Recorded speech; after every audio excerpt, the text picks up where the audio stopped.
welcome everyone to the Students' Union 50th Anniversary Mental Health event. For those who do not know me, my name is Augusta Chidiman Nadrafor, and I have been the Students' Union President for this academic year. At the Students' Union, we have organized lots of mental health campaigns, as most of you may already know, such as the UE Says Relax campaign, to raise awareness for mental health and provide well-being resources to our students. As we know, this particular year has been very challenging. We have continued to work in collaboration with UE Bristol to improve our support offer and have delivered mental health training to our students, and through our Students' Union Advice Center, we have supported students in what has been a manic year. So I'm excited to finally speak to all three of you. I'm really hopeful that this is going to be a great conversation. I have some personal questions, but honestly, feel free to say what you want us to know. No pressure at all to let us know what you don't. So if you don't mind, I will go straight into the questions. I hope that it's okay if I mix things up a bit. So I'll be asking questions to Kate and Daniel and Helen, just, going in different orders, and you can speak when you're happy. So my first question is, please could you tell us your lived experiences of mental health and how you have dealt with it? Kate, do you mind starting? No, that's fine. Yeah. So I'm Kate Richardson-Walsh. I, to be honest, didn't really talk about mental health or know anything about mental health until probably I crashed a little bit. I was a hockey player in the national team for 17 years, and it was, I think, in my 15th year, and I was just really struggling. I'm quite an emotional person. I'll probably cry today. But I'll cry with you if you do. Okay, good. good. But I had no control over my emotions, and they were really erratic and they were heightened. So when I was sad, I was really sad. And when I was angry, I was really angry, and happy, and I had no sense of control. And I remember I went to the doctor. I think I had an ankle injury or something at the time, and I went in, and it all just came out. And bless him, he's there to he's there to deal with everything, the doctor, but he was, thinking he's going to deal with my ankle. And he asked me a few questions about my mental health, and he said, okay, I'm going to refer you. And thankfully at that time we had a link with the Priory, and so then I got referred. Now, I wasn't diagnosed with depression or clinical depression, but I was diagnosed for a course of treatment with a therapist at the Priory, and I saw her for, goodness, I think 18 months. And to be honest, have dipped in and out of that since, with life events, fertility issues, and I've dipped in and out of therapy, and dipped in and out with my mental health as well. So that's my experience. So we'll go into, I have more questions for once we go to Helen and Daniel, we'll come back to you. Daniel, would you like to tell us if you do have any lived experience of mental health and how you've navigated that over the past years? Of course, yeah. Well, similarly, I actually was an athlete as well in high school and university. But before that, I actually struggled a lot with my mental health. I was bullied all through school because people thought I acted like a girl or I was too effeminate. And so I was labeled a faggot from like a really early age. And that stayed with me all the way up into high school and even university. And so it was really tough for me. The bullying was really bad. When I was about 13, I tried to kill myself. And so I deal with a lot of different issues around that. After that, I actually ended up becoming an 800-meter runner, which helped a lot. And so athletics, I always say, saved my life because, just finding that community of people and building my confidence and everything like that. But I never really dealt with the core issues of what I had experienced prior to becoming an athlete. So when I got to university, I actually started dealing with depression again. And started dealing with a bunch of different issues. I was also introduced to drugs for the first time at university and had a 5-year battle with substance abuse. largely due because of the issues that I was dealing with internally. You know, I had never spoken to anyone about the issues I was struggling with, these ideas around masculinity, sexuality, and race even. You know, like I had experience growing up in the States in the 90s and early 2000s. And so it was really challenging for me. I ended up moving back to Bristol, where I was born about 11 years ago. The drug use got worse. I was dealing with a lot of different anxieties, mental health issues, but got clean in 2013. And from then, it's been similar to Kate, in and out of therapy and counseling, at talk therapy, that is. You know, I've done a variety of different types of therapies. And now I would say I still deal with anxiety, I would say quite a bit. And I work through that through a variety of different ways. And but yeah, I would say that's kind of like the general gist of my history and kind of relationship with mental health issues. You know, it's a daily practice that we all have to do to keep well, to keep grounded. And so yeah, like I said, I still deal with anxiety now, sometimes very severely. But you know, it's me working through that through a variety of different coping mechanisms, healthy coping mechanisms, and therapies. So yeah, you know, to anyone listening, you're not alone. Everyone here on this panel, I'm sure, has dealt with mental health issues to some degree. So yeah. Thank you, Daniel. And now to Kate, no, not Kate, Helen.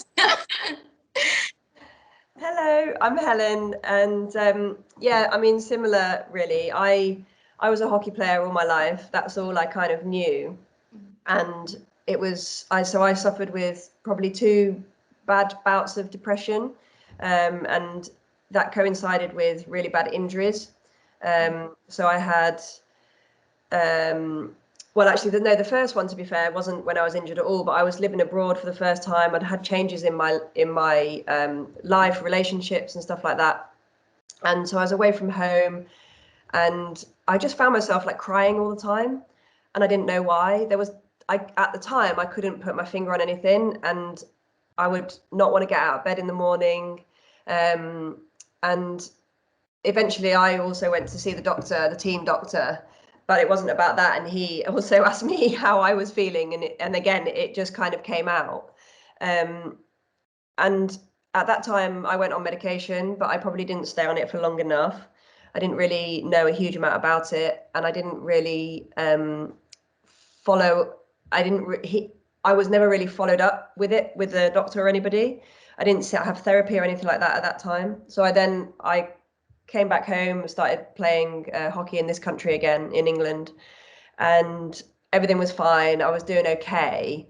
And then I had a really bad back injury, and I missed out on selection for a World Cup and stuff like that. And that was when I had the worst kind of spell of depression.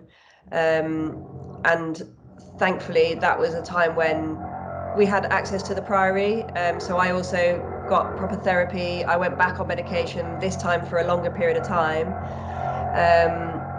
But in that spell, I really lost my whole sense of self. Everything about me as a person. So when I was younger, I got nicknamed Cocky when I first got into the England and GB team, because I was just, you know, full of life, and I was, you know, full of confidence, and I was only 17 years old, and I was like this young person bringing stuff, but slowly but surely it just kind of started to wane.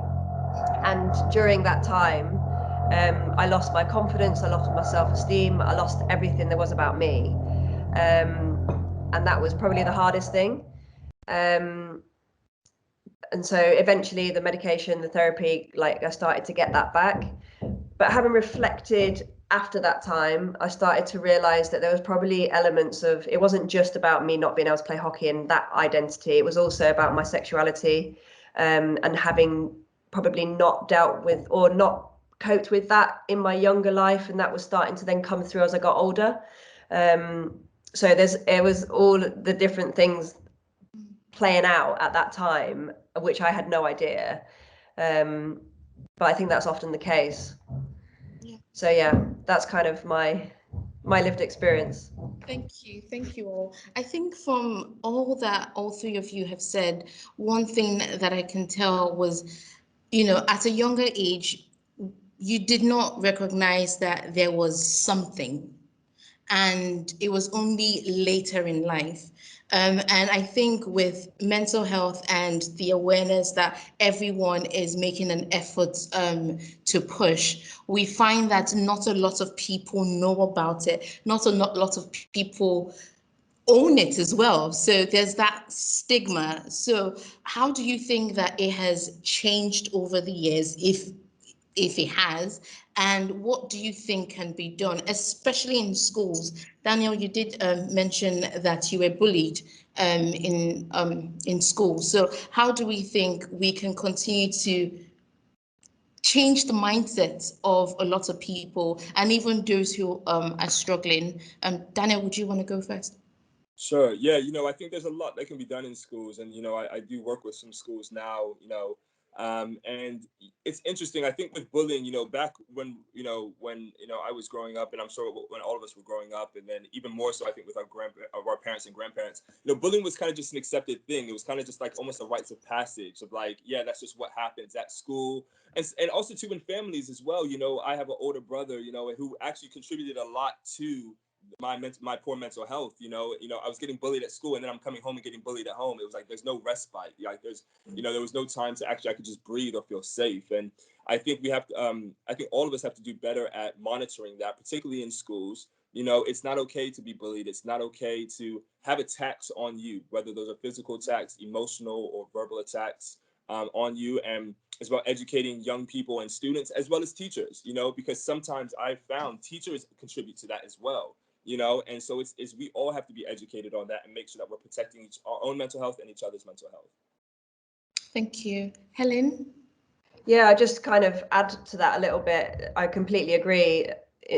The comment about teachers in particular, I think us as hockey players, the coaches, some of the coaches we had in our early life, were Kate's face. like some of the stories we could say, just shocking.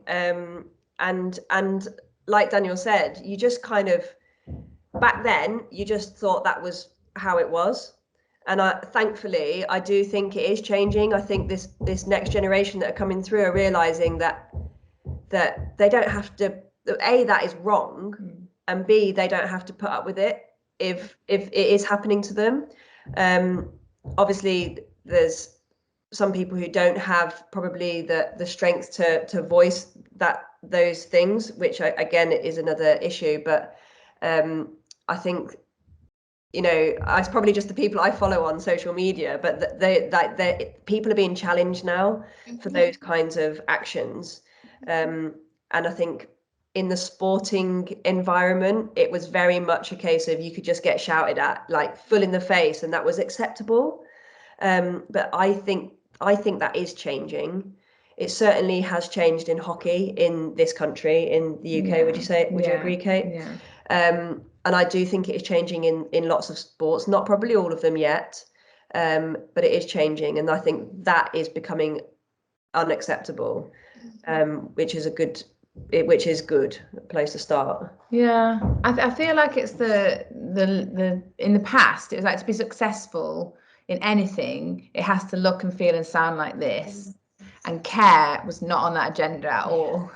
Whereas I feel like now those two things, actually to care and to care for yourself and to care for one another and to care for the people that you're leading is part and parcel of success. And I think the more that those two things are joined up, I think the more we can give people tools and educate people and talk to people about how to have these conversations, who to talk to, who's we went to a mental health first aid course, and it was amazing. I was like, this should be taught in schools. Just this course alone should every child and every person in a workplace or any should have access to this information, because it's the same as when you hurt your leg or you need to go to the dentist for your tooth. We need support with our minds and our mental health, and we all have it. Like you say that to me all the time, that we all have mental health, and we have sometimes we have ill mental health, sometimes we have good mental health, but we all have it and we need to nurture it. And I think that's a really nice way to think about it. So therefore it should be taught in every school. That's a very good point, Kate. I think it was not until 20 14, so when I had moved from Nigeria to the UK, that I became much more aware of mental health and every other thing surrounding it. And obviously the conversation about how physical health is, no, mental health is as important as physical health.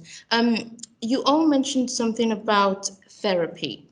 I think I find that very interesting because in this day and age, I think, I'm not sure of the number, but more and more people are now seeking support and now going for therapy sessions. But we still have the group of people that are not interested, do not think it's for them. But we all well know that everyone needs therapy one way or the other. How do we change that mindset? How do we help them recognize that it's not it's not something that should be stigmatized, but something that people should take seriously? When you mentioned sports, we know that a few weeks ago we had a sports person who decided to put their mental health first. Although she had support, however, we still had people who said, horrible things. Let's not go into the details. So how do we change that mindset for this particular group? Because I think, once they do recognize it, it's obviously going to be a huge shift. Kate? Oh, that's such a good question. I mean, I hope that the more, I think social media can play a really big part here, but all forms of media. I think the more we can have access to conversations with people that we relate to, or we follow, or we that resonate with us. Like if the more people from totally broad and different backgrounds are talking about their mental health and their experience, and be really, be vulnerable and be open and reachable, and people can, I think the easier it is going to be for us to navigate. But honestly, I kind of feel sometimes that it's going to take a bit of just a generation of, we can't necessarily change those minds, and it's going to take for those people to start losing the power that they have, that, the kind of very stereotypical, oh, get on with it, that's, you just have to deal with it. It's just the way it is, suck it up, toughen up, all that nonsense that's kind of shaped around those feelings. I feel like it's the shift of power. Now, whether it's that critical mass and it's just about getting enough people thinking and feeling the same way about it and being able to talk about it, that shifts that changes the movement, that shifts the dial, or is it just a case of, right, we just have to wait it out and just wait for those people to, to lose that power? I don't know. Yeah. Daniel? Yeah, it's a very interesting question, and I think it's all interlinked. I think, when we look at if we look at therapy or counseling or any type of therapy, that is, if we're talking about talk therapy, we have to look at the fact that right now it's not accessible to everyone. The waiting list for NHS or free counseling services is extensive. We're talking about years, to get on a list. That right now doesn't work for a lot of people. Then there are also a lot of people who can't afford to do private counseling or private therapy. And so again, I think there are a lot of different reasons why people aren't accessing it. Also, again, I think, like Kate said, the culture is changing. I think therapy and counseling is something that's not something taboo to say. Like, I think it's not seen as something, one of those things where I think back in the day it was literally like you lost your mind and then you would go to therapy. Whereas now, like, I think everyone should go to counseling, everyone should go to therapy. I think it's a great thing for all of us to be doing. Even if it's just someone you trust, and like someone to have to speak to your friends. It doesn't always necessarily have to be a specialized talk therapist or a counselor. Talking to your friends, there's art therapy, there's exercise, there's a variety of different things you can do, music therapy. There's so many different ways you can help shift that energy, and move that and shift the energetics of what's going on. There's I think mental health from a cerebral point of view, but it's also an embodied thing as well, because we feel it in our body. That anxiety we feel in our bodies, that depression we feel in our bodies. So I think for me, it's also about working through the energetics of it. When we look at someone like Naomi Osaka, who it's challenging. I think these are a variety of different issues that are coming up to the surface. It's mental health. it's also because she's a woman as well. You know, if it was a man, they wouldn't be saying this, you know, and also being a woman of color, like there's all these different layers to it that are contributing to that type of abuse, you know. And when we look at the type of abuse women particularly experience online, it's far greater than the abuse that men experience online. And so again, we have issues of gender, we have issues of race. There will always be issues of, mental health and sexuality, all of these like kind of hot topics for our culture, for our generation. You know, it's always going to be interlinked, and so we have to start unraveling them and picking at them, and mental health kind of surrounds them all. So I think again we have to just be more conscious, like Kate said, you know, be more loving and be more understanding of how we can take care of ourselves and others, you know. But it really is about, you know, I think having more conversations like this and also working with people to help shift that energy. I think that's something that I've been picking up a lot on the past few years, is the energetics of mental health and the energetics of inequalities and injustice, you know, because I think until we embody it, we can't really shift it, because again, it's just looking at it from a cerebral point of view of like, why can't she just get on with it? You know, she's a tennis player, just get on with it. You know, again, it's not that simple. Yeah. Helen, I want to touch upon the point you made about getting out of bed. On those days that you struggled to get out of bed, what did you do? Did you just stay in bed, lick ice cream, and shut yourself out of the world? What did you do? That's a good question. I don't think there were some days that I just didn't get out of bed. I remember just lying there, just either crying, like I cried a lot. There were so many tears. Either crying or just lying there and physically just couldn't get myself out of bed, just like to get my legs out of the covers and up. And then sometimes, yeah, I just kind of would get out and remember just lying on the floor next to my bed, just couldn't physically get myself moving. And I remember just saying to myself over and over, like something like, I don't know what to do. I don't know what to do. It was just this feeling of helplessness. I literally just didn't know what to do. I knew that I didn't want to feel like this anymore, but I didn't know how to get out of it.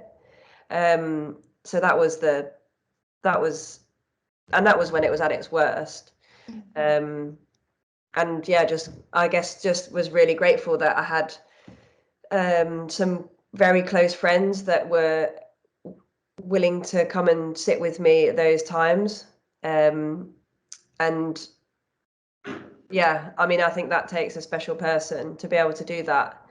And, you know, obviously thankful that I had that in my life at that time. And yeah, that's kind of where honestly, I think having strong support systems, friends, families, even colleagues, because at the workplace, we know that this takes a huge chunk of our time. Most people spend more time at work than, you know, with their family and friends. So I think having strong support systems is so important, and sometimes it even goes unrecognized. We do have lots of students. I'm sure you've been students yourself. We do have lots of students that struggle with different sorts of things. And I think even from my background, from my culture, there's that one you don't understand because you're not going through it. And then there's also not wanting to talk about it as well.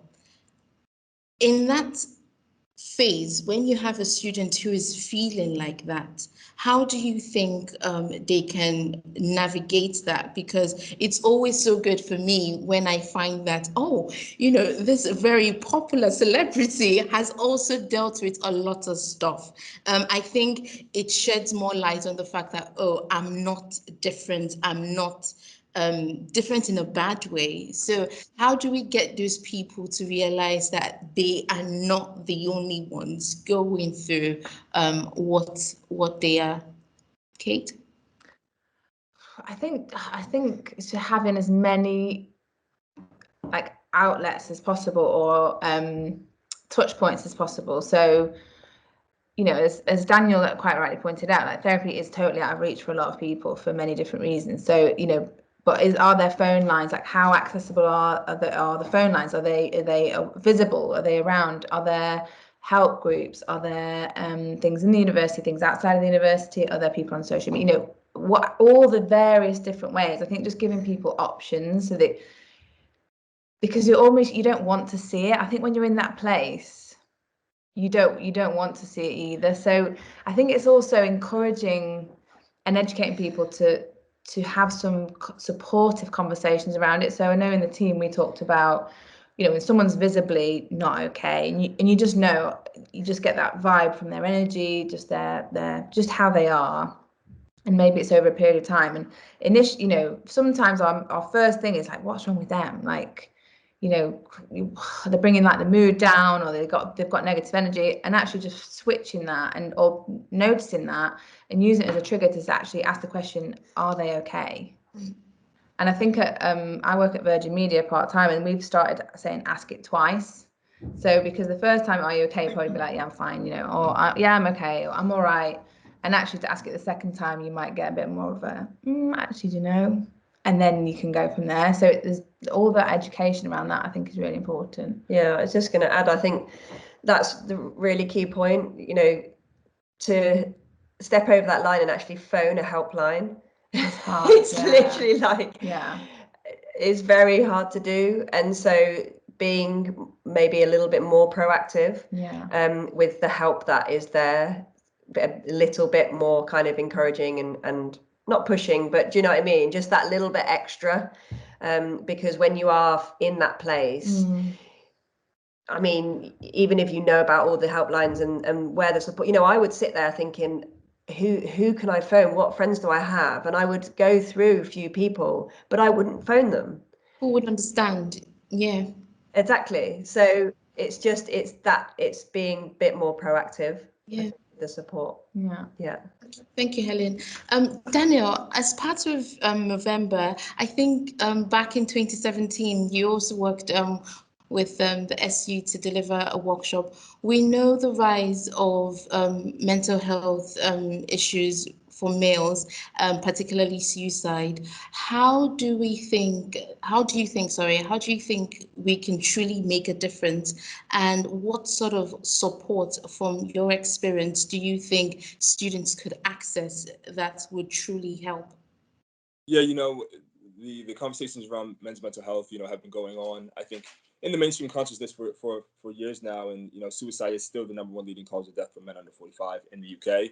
And so that's for a variety of different reasons. You know, there's been extensive research that has gone into, you know, some of the contributing factors that they've been able to point to. One of them being loneliness and isolation. Another one being coping mechanisms like drugs and alcohol or pornography or anything that people use to mask the real issues. And then the third one being outdated views on masculinity that make people feel like, or particularly men feel like, that they can't reach out for help, or, you know. And I do see that changing, and I think we've all spoken to that a bit on this call, and it is changing, you know. But when you do speak with people, you know, it's interesting how much of it still is there and still has stayed the same. You know, changing culture and changing mindsets doesn't happen overnight. It doesn't even happen over a few years. It takes time, and you know, we have to continue just to keep pushing this and until we see that change. And so I'd say for those who identify as male who are listening in, I really think it is about, you know, having community. You know, while you're at university, who are the people that you can go to? Who are the friends you can have around you that are going to be healthy for you? You know, I think, you know, you want people who you can speak to and be honest with, you know, and build these, you know. I think as men, we have to be able to give ourselves permission, and as society give men permission to build these deep emotional platonic relationships with other men. You know, it's like, you know, you need that. You know, I think women do that incredibly well, you know, but I think with men, it's like you know, sometimes it's very surface level. We're not talking about the things that are really going on with us. And again, I think those ideas of masculinity and what it means to be a man, quote unquote, play into that. You know, it hasn't been modeled so much for all of us that we see, you know, whether it was our fathers or our grandfathers or whoever, different men in our lives. For some of us, we haven't necessarily seen that modeled. And so we have to, you know, create our own communities where we can speak to each other and not be afraid to kind of build those emotional landscapes with each other as men, you know. And that's going to have a positive impact unequivocally. It will, you know. And also too, being careful of the coping mechanisms that we're using, and recognizing, different emotional needs that we may be trying to get through physical pleasures. That's another one, and I think as people, we all do that to some degree. But also, again, I think it's really just like breaking down these ideas of masculinity, and again, recognizing that masculinity is what you make it. It's very individual. There's no one blanket idea or perception of masculinity. You really have to carve that out for yourself and create it for yourself. And so that's what I would say, just again, community, really build, deep emotional landscapes with other people, and particularly as a man with other men as well. Don't be afraid of that, because I found that incredibly healing in my life, having those other people that I can go to, and also, other men that I can go to and just speak about what's going on with me. So, and again, like I said, redefine masculinity for yourself and step into that, and you'll begin finding your tribe. Once you kind of set that intention, you'll start finding people who fit in alignment with that. And I think particularly at university, this is a great place to be modeling that, and that can prepare you for later on in life. I really like that, Daniel. Thank you. Redefining masculinity and stepping into that. That's amazing. Kate and Helen, we all know that external factors can really impact on mental health. This is a personal question, how has International Hockey's decision to award a major tournament to Oman, who has no acknowledgement of LGBTQ plus rights, impacted you? Yeah, I mean, it really hit me really quite hard. And like people say you should breathe before and take a beat before you reply to an email. And I was like, no, I had the full force. I just unleashed the full force of it, because it just hit me so hard. And then it's actually opened up some really good conversations, and actually made me broaden my view of what I think about it. I still feel wholeheartedly that, regardless of culture and of ideologies, that there's got to be a place for each person to thrive in the world, and particularly in their home, in their country. But I also need to acknowledge that as a white person, as a Western person, that there is me kind of speaking out in the way that I did is also very, kind of harks back to colonial era of this is the way it should be, this is the way it is here, therefore this is how it should be there. And I also need to acknowledge that and do a bit of work around that to understand that, because that isn't the right thing, but I still hold at the core of me that there's got to be space for people to love who they want to love, to be who they want to be, and do what they want to do. And I think I just kind of felt that by going there, and the Oman Hockey Federation saying, well, the people that come will be safe, the LGBTQ plus people that come here, whether they're players or fans or, we might be commentating, you'll be safe here for 2 weeks. And it's like, right, okay, well, great, but what happens to all the LGBTQ plus people who live here and face not just, being in prison, but threats to life,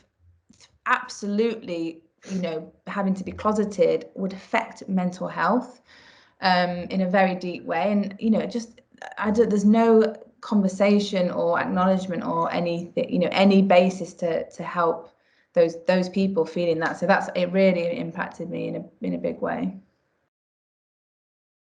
Helen, is there anything you want to add? I mean, I'm just in complete agreement with Kate, and it has been interesting, the conversations that I know that she's been having with people on social media.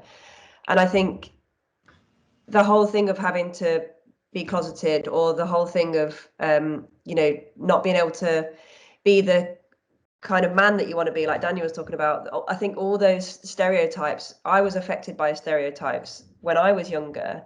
I was a girl who played sport, and I got called a tomboy. And as I grew up and got older, I really hated it, because I was like, no, I'm a girl who plays sport. Why does that make me a boy?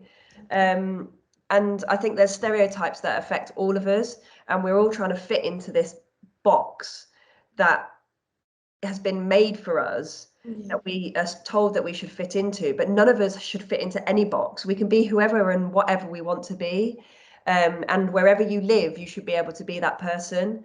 And so that's kind of the thing for me, is just, and actually I'm still trying to come to terms with it myself, like trying to figure out who I am and who I want to be in this world as I go forward. And as we bring up our daughter as well, trying to model that as best for her, so that she doesn't also go through, you know, some of the same things that I went through or that Kate went through. I'm sure she'll go through her own stuff, but we'll be there and she can go through whatever she wants because, you know, she can be whoever she wants. So yeah, for me, the whole stereotypes and putting people into boxes thing is really damaging.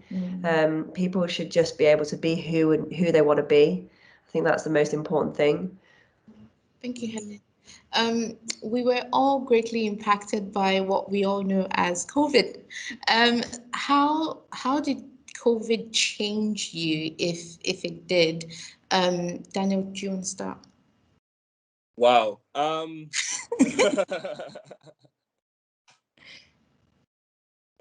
The past year, what has it been? It's been what, a year and a bit now? Yeah, 18 months, I think.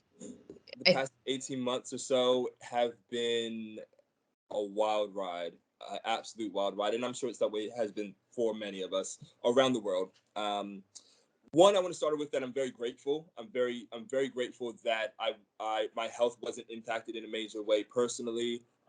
We did have family members and friends of the family that that did get ill, or some family friends of the family that did pass away and stuff like that. But ultimately, I'm well. The majority of my family are well, so I'm very grateful. The past 18 months has been really challenging in a variety of different ways, and a variety of different things have come to the forefront. So I think in the ways it's impacted me is the fact that COVID has highlighted so many inequalities, so many injustices. And I think that has how it has impacted probably me the most, and I think, again, we had last year's iteration of BLM that sparked a whole different variety of issues. And then you're just seeing all these different inequalities, again, that have always been there in healthcare, in the legal system, in the prison system, in terms of, a variety of different spaces, and so I think more so for me, it's been what COVID has highlighted and brought to the forefront rather than COVID itself.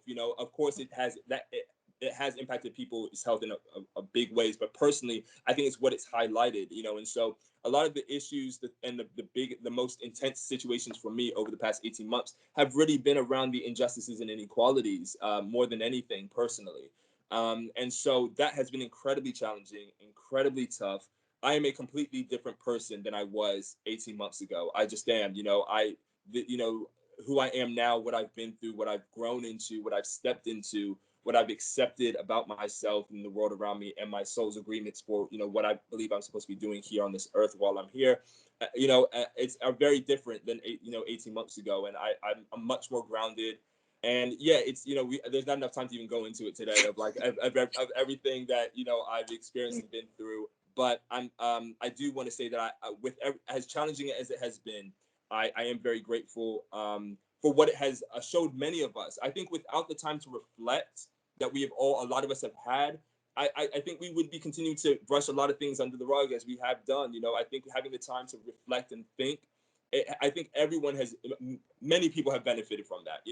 How often do we get time to just be at home and just think about life, think about what we're doing in our life, think about the relationships we're in, and just be like, you know what, actually, I want something different. I want something more, or actually, I want to see change in my community. I think that time off has actually benefited us so much. So it's interesting how these kind of negative things can actually bear some really positive fruit. But again, it's a tough situation. It's been tough again, it's a very interesting situation. And but yeah, I'm very grateful for everything that it has allowed, even though it has been horrible for so many. Thank you, Daniel. Kate and Helen, how about you? I know we did have you for our Welfare Awards a few years ago. What has changed over the last 3-4 years now? Everything. Literally everything. Everything. I think COVID is almost just come at the same time as everything was changing in our lives anyway, because all we did was play hockey for 17 years, and then we retired, and we were going through that change and kind of we started a family at the same time as COVID as well, and actually, same as Daniel, we were really grateful last year because it meant that we got so much family time. we could spend as a three of us. But equally, we were very grateful for the fact that we weren't in a position where we were worried about either, well, our health first and foremost.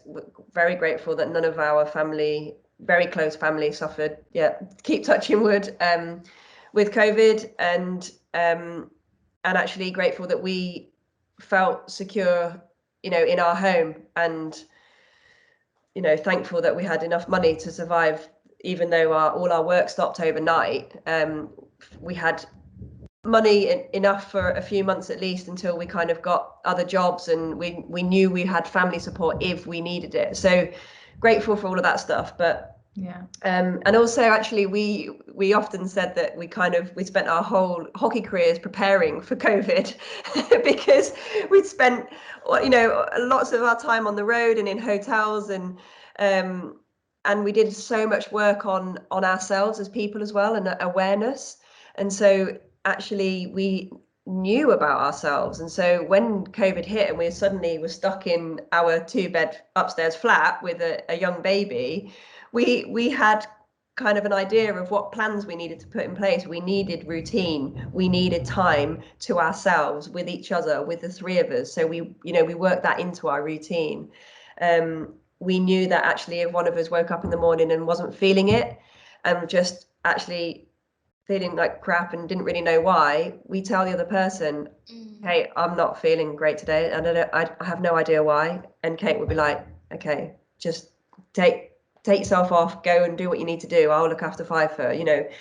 So that kind of stuff, actually we kind of felt really prepared for it in some ways. Yeah, no, definitely. And then to Daniel's point, I mean, I had a conversation with my dad the other day that I would never ever have had if it had not been for COVID, and the kind of pause. He just said to me, if it hadn't been for the horrific murder of George Floyd and Black Lives Matter and the protest, I don't think any of us would be having the conversation that we're having about race. And I was like, what's happened to my dad? Like, this, what? And really? Did he? Yeah. And I was like, wow, okay, good. Like, let's have a conversation. And I was really like up for that conversation, because I, in the same way, it's like really woken me up, and my eyes are open to, and I am listening and I'm open, and we're both like trying to understand as much as possible what people's different lived experiences have been, will continue to be, unless we change and amplify those voices and listen to stories. And I think that, yeah, it has, exactly as Daniel said, it's been horrific for so many reasons for so many people, but there is also some I think some real positive things to come out of it. And I hope to the Lord and all the deities that it is that we start to really do something about the injustices in the world, and give everybody the chance to thrive, and then we can actually do something as a population of human beings. And actually, two positives that I know surrounding mental health is kind of access to and talking about it within the workplace a little bit. So I'm a psychologist at Spurs Women, and so because of that, I heard that the men's team have now got access to a psychologist for the first time because of COVID, because they're now, it was seen as, oh, they're struggling because of COVID, and so they need help because they've been isolated. And so now it was acceptable for these men to be seen as struggling. So they've now got a psychologist that goes in only one day a week, but it's a start. And likewise, I think, having done talks with other organizations and worked with a few different companies were, they were opening up. They were having to like ask their employees, how are you doing? Because they weren't seeing them. And it started to become a lot more proactive, and they started to really engage with mental health. And so I think that is something positive that has come out of it. And it's just now if we goes back to a little bit of what it was before, that continues, that we continue to ask how people are and bring mental health and well-being into the normal routine of workplaces. Absolutely. It is my hope that as things go back to what we used to know as normal, we don't revert back to our old ways, but actually take the learning forward. So on that note, for each one of you, Daniel, if you don't mind starting first, if there is one thing you would want to change that would make hopefully the biggest impact, what would it be? Is this for mental health specifically? You can open it wide, however way you take us. Ooh, great question. So I think my prayer and intention for myself and all of us is that we will continue to connect with ourselves, and I think that's the first thing, is to connect with ourselves. That we will decolonize our practices, decolonize our ways of thinking. That we will do the ancestral work that's needed. I personally believe that so that we can reconcile amongst cultures, amongst community groups, amongst nations, etc. We really have to do that kind of that deep work with ourselves and reflecting on ourselves, as many people have done over the past 18 months, particularly. But I like Kate spoke to. I really hope that people will continue to do that. These conversations will be continue to have.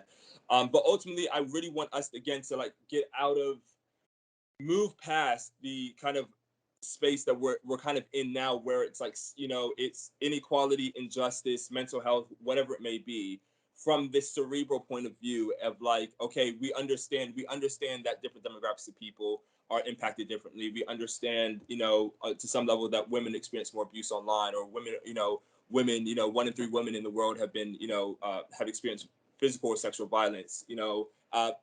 From us knowing the stats, of knowing the acronyms, of knowing all this stuff on paper, to us actually, again, embodying it, actually feeling it and working past it. That's really my hope and intention right now, because I think that's what we have to do. I come across, I work with some people, and and bless them, it's great. It's like, they can tell you almost every stat of everything. They can tell you, they're telling me stuff about BLM. I don't even know about BLM. It's like, it's great, but it's like, okay, well, we now have to start working. We have to move past this, and we've got to actually embody that. And that means doing some deep work, having some challenging conversations with each other, and us being able to use our power and privilege. All of us carry privilege in some way. Us using our power and privilege to make things more equitable for everyone across the board. And so that's really my intention right now, is to really work with the people who want to really, again, do that deep work, and start healing. That is, this is what I call, consider collective healing. And we've got to do that. And I believe that is the next step. When we look at social inequality or systemic inequality, again, it's that collective healing that I think is what we need to be doing more of. Again, I don't think it's necessarily completely right in alignment with mainstream consciousness yet. It is getting there, but I think, again, collective healing is what we all have to be working at. And again, it's tough, it's challenging sometimes, but I really think it's going to help progress us. And I know that a lot of people are working in this space, and it's a beautiful thing. So again, to summarize, my intention is that we all do the deep work of collective healing. That's my prayer and intention. And embodying it. Don't forget that part. Thank you so much, Daniel. Helen? So I think, I completely agree with what Daniel said, but I would then say about education. So am I stolen yours? I'm thinking, let me go next. From you. Next, in case I steal it. Two have become one, so it's okay. I think that next generation that's coming through in particular, I think what they get taught in schools, for all of the stuff that we've spoken about today, is imperative. Just take mental health as one part. Talking about it in schools, being educated about it, but being educated about yourself. Yeah. Like really being able to be aware of yourself, basically, because that's the core of it. Because if you are happy and comfortable and own yourself, then I for me, from my struggles that I had, I kind of feel like mental health issues won't obviously disappear, but I think they will be really helped by that. So yeah, education, get into the schools, get to the young people, get them talking, get them opening up and being true and honest. Yeah. Yeah.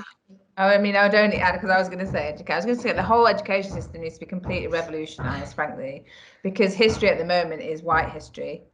I think they need to bring everything down and start from the beginning. Start literally, I totally agree with you. I mean, just what it's covering, I think, like first and foremostly, but also how it's being taught, and are we really engaging with the youth and empowering them and actually giving them the tools to really just grow in any which way they want, and explore things and try things and take risks and fail and learn and have the support mechanisms around them for that. So yeah, I think it's to completely start with a blank page and just revolutionize education in every sense.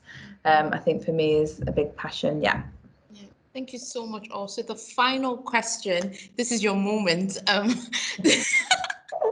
So what would be your advice to those who are currently struggling and those who are not struggling that may unfortunately fall into it at some point? What would be your advice to them as individuals who have had lived experience of mental health? We'll go Helen, Daniel, and then Kate. Because Kate is really thinking hard. Okay, well, so the first thing that came to me was if you are struggling, to try and reach out to somebody, just one person, just speak to somebody and tell them how you're feeling. That would be the first step, and I know how hard it is. But if you can just find one trusted friend, one trusted, lecturer or whatever, but if you don't have that person, find a helpline. Those people at the end of those helplines are incredible. So do it, ring up. And if you're not struggling, I think it would be to just be aware that people are struggling. It's a simple one. It's just that thing that Kate said earlier. When you see somebody behaving in a way that you're thinking, what are they doing? Or you don't understand why they're behaving like that, just check yourself. Why are they doing that? And is everything okay? And ask that question. Go over to them and care, basically. Thank you, Helen. Daniel? Yeah, no, I think Helen, I think that's great. I'm thinking here, well, I think if you're someone who's struggling right now with mental health issues of any kind, I think, again, reach out. I think Helen said that, reach out is a main thing. Again, even if it's just one other person, or if it's online, I think, again, that's a great way that you can use social media in a healthy way. It's just maybe even putting up a post saying, I'm not feeling great today. And, or shooting someone a message on WhatsApp or something, like just say, like, I'm not feeling great. Just keep me in mind. You don't have to go into detail about anything, and so reaching out, using the resources that are online, YouTube you can learn so much on YouTube, and just I think watching videos where people are speaking about stuff. I know I've done that, and just like watching someone, that you relate to, and you're like, okay, cool, like someone out there in the world is experiencing this as well. And use the tools that you do have, again, not everything may be accessible to you, but use the tools that you do have and work from there. If you're at a university, plug into some of this resources that they have there at the university. If you live in a dorm or anything like that, or accommodation, like, is there anything there that you can use? Make friends with your neighbors. It's all stuff you can do. Work out, go do things that you enjoy, do things that give you life, that bring you joy, that bring you, art, music, going for walks, working out, whatever it is for you. You have to do the things that are bringing you pleasure to, and helping you recognize that, that life is good, ultimately. And even when it feels bad, that, it's easy to say this when you're in a place of calm, but it's like, it's great that we're alive and we're here, and that we're even able to experience challenges in some way. And I know that's tough to hear, but as long as you've got breath in your body, we're still in the game. We're still in this game, and it's not over yet. So hang in there, be encouraged. That this will pass as well. This, like, nothing will stay the same forever. Nothing can. It's it's universal law. In terms of how we are as people. And so, yeah, like, this too shall pass, and we will get through this, so reach out, please reach out. And if if you're not experiencing anything right now, again, ride the wave, like, continue to grow and still educate yourself on mental health, because the day may come, and the day probably will come, where you're going to need those tools. And so just continue to keep building yourself up. Stay encouraged, do things that you enjoy. And like Helen said, reach out to those who may not be feeling great. Now that if you're in a place of, you're in a position where actually you're feeling good, reach out to those who may be struggling at the time. So yeah, that was what I would say, and keep doing your thing. Thank you, Daniel. Kate? Lovely. So well put. I think, yeah, just if you're in the thick of it, I think just take some solace from every small moment, like if you can get out of bed, if you sit up in bed, you know, if you're doing small things, like celebrate that fact that you're, as Daniel said, you're here, you're breathing, you're with us, you are bringing something to the world, and you matter. And we have a small baby joining us. Here she is. Oh, Papa. And I think probably for both, if you're in it, or if you've never experienced it yet, or you're feeling in a good place, I think just having that check-in, just having that kind of daily like check-in with yourself, just like, where am I at today? Like, where do I need to be? Where are my energy levels? How am I feeling? Like, where are my thoughts? What's that internal voice like? What's my body language like? I just think that process, that if we can build that into our daily routine and our daily way of being, I think we're more able to know when we might need support and seek it out. I think it's just getting that connection with that deep sense of who we are and where we're at from day to day, so we can exactly as Daniel and Helen said, reach out and have a conversation, whether it's with a phone line, a friend, whoever it might be, because that ultimately is what's gonna help see us through. Thank you so much, Kate, Helen, and Daniel. Do you know one thing I absolutely love about this conversation? At any point anyone will access it, they can get a lot out of what you have all said. So thank you so much. This has been a fantastic conversation today. Yeah, thank you. And finally, I would say, what was the words that Daniel used? As long as you have breath in your body, you're still in the game. And I think that really nicely wraps up our conversation today. Thank you, Kate. Thank you, Helen. Thank you, Daniel. Thank you for bearing with us with our technical difficulty as well. No worries. Our pleasure. Yeah, thanks for having us. Thank you. Thanks for having me. It's been an absolute pleasure to be with all of you all.